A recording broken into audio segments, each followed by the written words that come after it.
When cybercriminals lock up a children's hospital, denying treatment to kids with cancer, you realize just how dark the world of ransomware has become. Healthcare isn't just another target, it is the lifeline of our society, and it is under siege. In this episode, we're going to look at the reality of this growing feeding frenzy of cyber attacks on healthcare, the rise of AI-driven threats, and what it truly takes to defend the systems and the people who keep us alive. It is a lesson on the human element of defense, the human firewall, and it can be applied to any industry.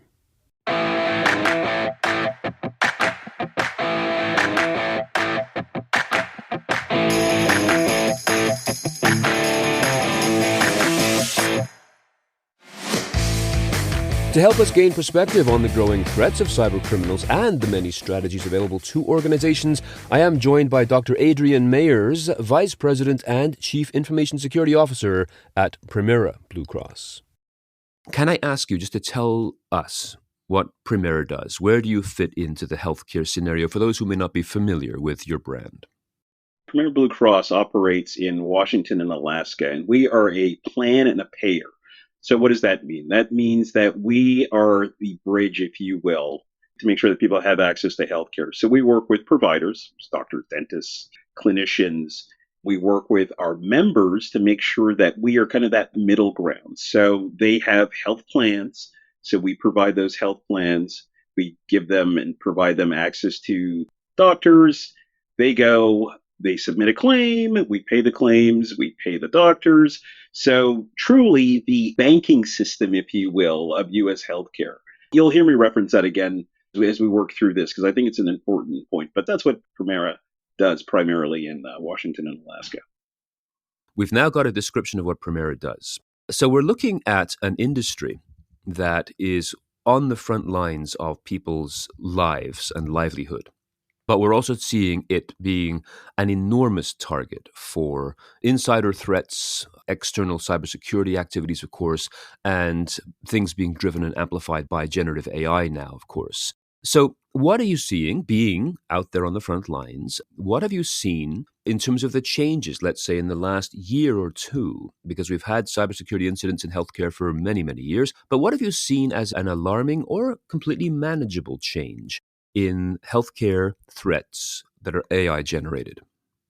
I think there's a couple of things that are going on. I use this term pretty often when it comes to threat actor activity, specifically on healthcare.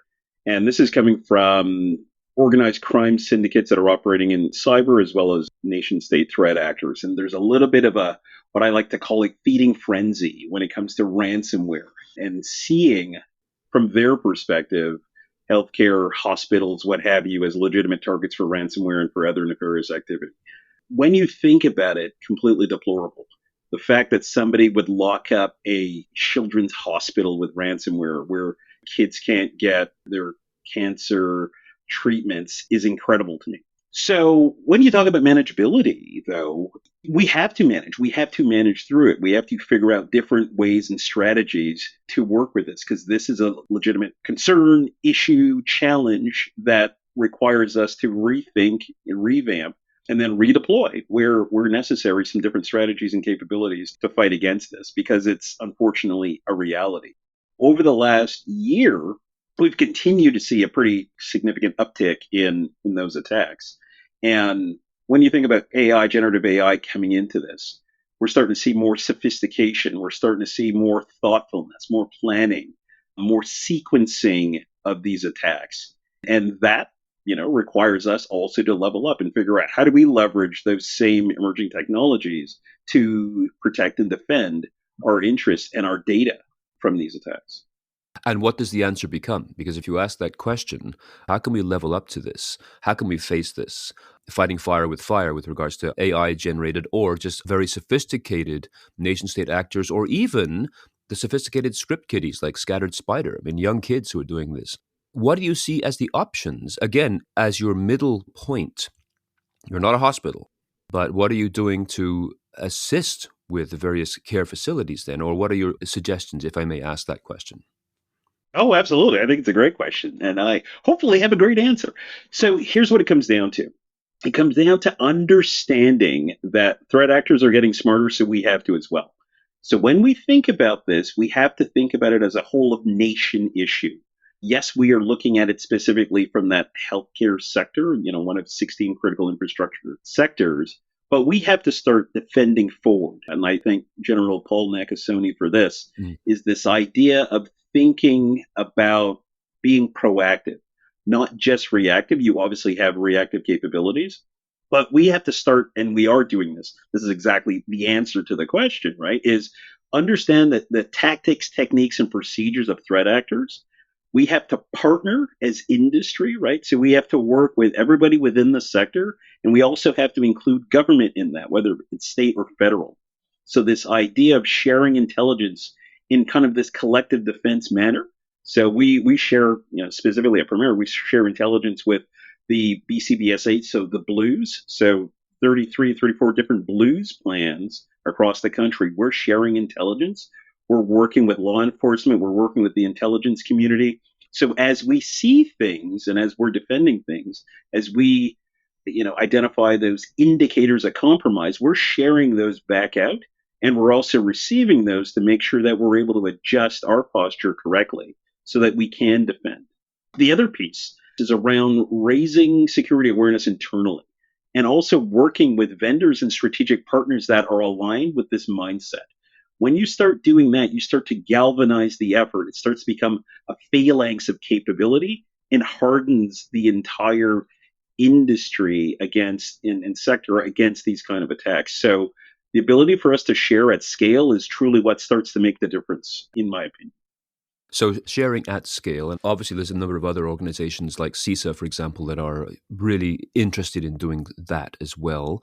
So we've got a shared knowledge base. Now, does that run up against any particular kinds of political or leadership challenges within hospitals, which again, essentially are for-profit centers? There's a cost issue with being proactive. There is a level of concern about being unnecessarily proactive. Do you see in general that most hospitals and other care centers are willing to undertake the expense to be proactive?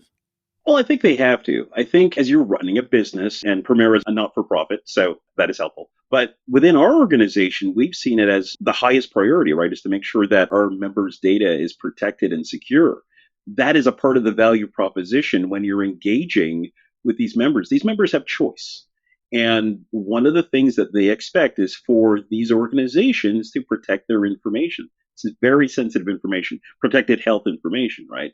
So I think there has to be a reframing and a real recalculus for those hospitals and other entities within healthcare to think about security in a different way and privacy in a different way. And what has forced this is specifically, if we look at ransomware, is this is locking up the operation, right? This is effectively stopping everything in its tracks.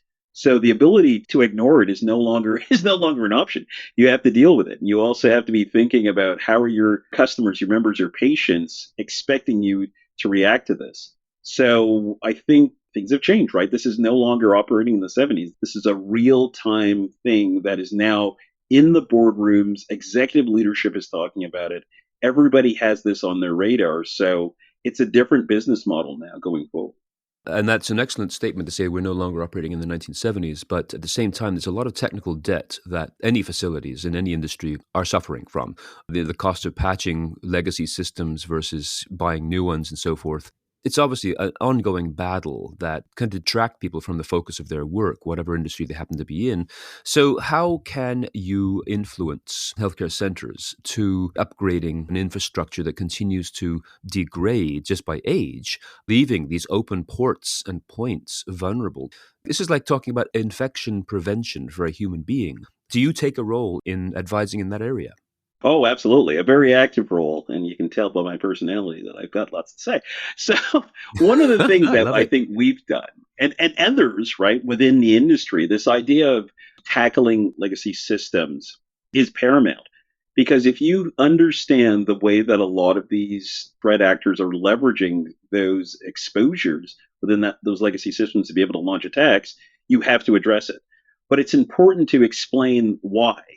It's also important to understand that it will take time. There are resources and choices that have to be made as you go and you upgrade and upskill not only your people, but your systems, you start to balance that out. But not doing anything and just kind of dragging these legacy and technical debt systems around is no longer an option. So you have to tackle it head on. But I Hmm. think it's a bigger conversation because you have to make sure that everybody understands why you're doing it. This is not an IT thing. The execution of those systems may be an IT thing, but it's a business problem ultimately. You want to talk about choice and optionality when it comes to generative AI? Well, you're not going to be able to build those things at scale on those legacy systems. So you're limiting your optionality and your ability to differentiate in the space if you're not thinking about addressing those things. Oh, and by the way, yes, you also have to be thinking about your security posture because those are the things that are considered porous and threat actors are looking and banking on that you haven't addressed, you haven't patched, that you still have these legacy things in your environment. So this idea of lifecycle management has become, yeah, Premera, it's become a habit. It's a sense of pride. We want to make sure that our systems are healthy. So we are proactively planning, prioritizing, and making sure that we're patching these systems. But I think it's a bigger business problem that has to be tackled, and there is some choice to be made and some investment to be put into it. But once you have that baked into your DNA, it's easier to maintain, right? It's easier to plan forward and think about, okay, this is going to be out of service. This is at the end of its life cycle. What comes next? How are we thinking about that? What advantages do we get when we start to upgrade or change, that system or that application? There's a lot of upsides, but you have to be intentional about doing it. Do you think that third-party vendors hold an equal level of responsibility for this? Because if they have sold some particular network or hardware stuff that has come to end of life, and they say, sorry, you just got to buy the new version in order for it to continue to work. Is that just simply just the cost of doing business? Or do you think that they, the third-party vendors, who are often, by the way, the key unwitting culprit in so many of these attacks, do they get factored into this conversation as well as part of the regular conversation? I think we've hit kind of a redefinition and a reframing by necessity, actually. So those relationships are no longer, keep referencing the 70s, but we don't have those relationships like we used to have. These things are so integrated and interconnected now that our relationships have to level up. And yes, everybody has a responsibility within an ecosystem. Because if you think about a business model, the ability to do things within your four walls no longer exists. There are things that you're going to need by necessity and by choice that you're going to offload to a vendor or a strategic partner to do. And with that comes a set of accountability and responsibilities that have to be maintained. So keeping that entire ecosystem healthy requires a active and sometimes contentious bidirectional dialogue. So yes, vendors absolutely have skin in the game and have some responsibility, and so do we as consumers. Or if you think about it this way, because of software as a service connectivity, there's also a bidirectional relationship and responsibility that we have to maintain from Primera's standpoint because we're connected to them. So are we the weak link in the chain? So we also have to make sure that we're doing what's right because we're also connected to them. So when you start to see this lattice work kind of grow and build, as long as everybody maintains and understands what their roles and responsibilities are and hold themselves accountable, you start to have a much healthier ecosystem to operate within and through, as opposed to, oh, not my problem, you take care of it. Well, guess what? I have choice. And I may choose not to work with you if that's the attitude that you're taking because there's enough competitive landscape here that others will be able to step up and say, no, no, we will work with you. We will be proactive. We are accountable and responsible. And that's where the money goes. Yeah, which is truly the as a service mentality, really, the agile approach to delivering what's necessary and upgrading as necessary as well. And I love your reference back to the 1970s again, because first of all, it truly was the best decade. There's no question about that. Well, But that's true. secondly, again, when you choose to use terms like ecosystem, the symbiosis of people not just simply providing products in a supply chain as you would have seen in the 70s, but now a hugely interactive world that people are all responsible for being part of. So it's great to see that being brought front and center by you and by Premera like this. But it also leaves one other thing, which is the human beings. most of the time, humans end up getting blamed for cyber attacks because of something they have done, falling for a deep fake, social engineering, a phishing email, all these things that we're very familiar with as surface level attack vectors that take advantage of the one thing about humans that is our weak point, or one of many, that we will react without thinking. So, how can you assist organizations in changing their mindset towards how to train people into proactive thinking, critical thinking, to be that last guardian against cyber threats by being allowed to take the time to think, especially in an emergency situation like healthcare, where every second counts? There seems like a huge paradox there. What would your advice be? I have a few things on this one, and I think, and this is where I spend a lot of my time and a lot of my energy, even in this age of AI. I would say that the human beings are even more important in the age of AI. What AI does and has given us is this ability and permission to look within, to really understand and to really value how human beings are a part of this solution. The idea that people are the problem because they made a mistake, we're human beings, so we always need to go back and really understand, what's the definition of being human? We are not infallible. Things do happen.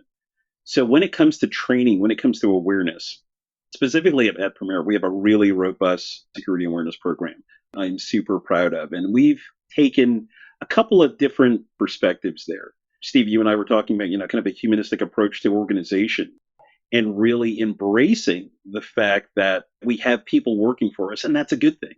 So what do we do? How do we start thinking about the messaging and the narratives around that?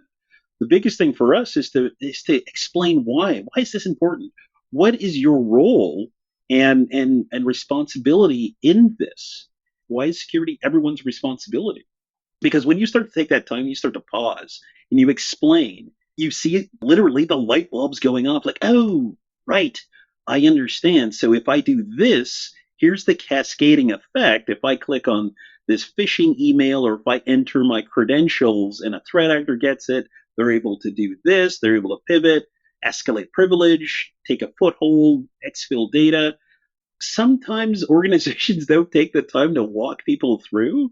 They just want to like, oh, you need to do your mandatory training and that's it. But you have to take some time, right? There's a marketing and a salesperson effort behind this as well, right? You have to think about, well, what's the message? What's the narrative that we really want to land here? And what that requires is truly, understanding, human psychology and some empathy and compassion with how you deliver that message. So programs that really resonate with people, you start to see people empowered and understand what their role is. And I think that makes all the difference. So the human firewall is a powerful control. Not that other controls don't matter, because they do, but human beings are absolutely the tip of the spear. You get that right, and everything else will start to fall into place. People, process, technology, start with people, the rest will align to that.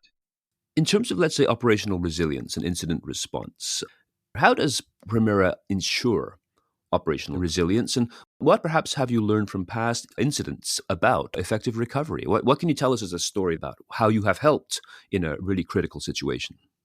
I think there's a couple of ways to think about this. And from a story standpoint, we can talk about Change Healthcare and what happened there.